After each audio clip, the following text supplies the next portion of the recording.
সোমবার রাতে ইসরায়েল অধিকৃত অঞ্চলের আকাশে দেখা গেল খুবই অদ্ভুত দৃশ্য। একটি বড় জ্বলন্ত অগ্নিগোলক, তার চারপাশে ছোট ছোট অসংখ্য আগুনের বল আকাশ থেকে নামছে ইসরায়েলের ভূখণ্ডের ওপর। এ দৃশ্য গোটা পৃথিবীতে চাঞ্চল্যের তৈরি করেছে। এরপরই জানা গেছে ইরান এমন এক মিসাইল ব্যবহার করেছে যার ক্ষমতা যেমন অবিশ্বাস্য তেমন মারাত্মক। ইরানের এই মিসাইলে ব্যবহৃত হয়েছে ক্লাস্টার মিউনেশন প্রযুক্তি। ইরান আগেই জানিয়েছিল তারা এমন কিছু ব্যবহার করবে যা আগে কখনো দেখা যায়নি। তার প্রথম ঝলকই বোধহয় দেখা গেল সোমবার রাতে। এ ধরনের মিসাইল ঠেকানোর সক্ষমতা প্রচলিত এয়ার ডিফেন্স সিস্টেমের খুবই কম। ইসরায়েলও পারেনি ঠেকাতে।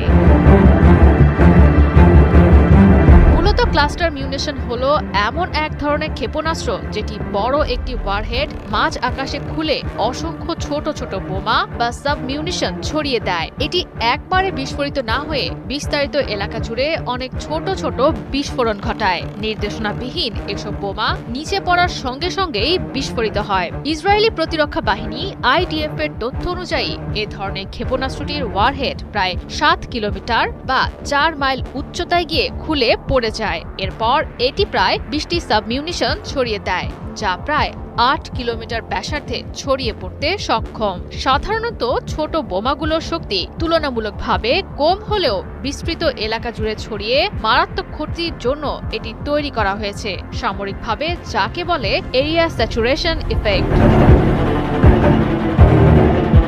সোমবারের আঘাতকে কেন্দ্র করে অনলাইনে ছড়িয়ে পড়া একটি ভিডিও ফুটেজে মধ্য ইসরায়েলের আকাশে দেখা মেলে ক্লাস্টার মিউনিশন ক্ষেপণাস্ত্রের। ইসরায়েলি গণমাধ্যমে প্রকাশিত তথ্য অনুযায়ী ক্ষেপণাস্ত্রটি হামলায় ধসে পড়েছে অন্তত 4টি অ্যাপার্টমেন্ট ভবন। ধারণা করা হচ্ছে আশেপাশের একটি আশ্রয় কেন্দ্র ভেদ করে ক্ষেপণাস্ত্রটি ঢুকে পড়েছে।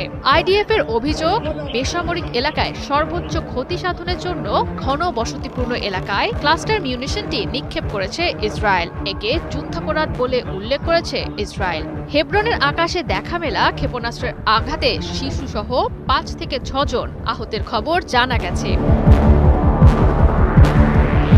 তবে অনেক সময়ই এর সাবমিউনিশনগুলো বিস্ফোরিত না হয়ে মাটিতে সক্রিয় অবস্থায় থেকে যায়। পরবর্তীতে এগুলো সৃষ্টি করে ল্যান্ডমাইনের মতো দীর্ঘমেয়াদে প্রাণঘাতী ঝুঁকি, যা সাধারণ মানুষের জন্য খুবই বিপজ্জনক। আন্তর্জাতিকভাবেও নিষিদ্ধ ক্লাস্টার মিউনিশন ক্ষেপণাস্ত্র বেসামরিক মানুষদের জন্য ক্ষতির কারণ হলেও ইরান এবং ইসরায়েলের কেউই ক্লাস্টার মিউনিশন নিষেধের পক্ষে নয়।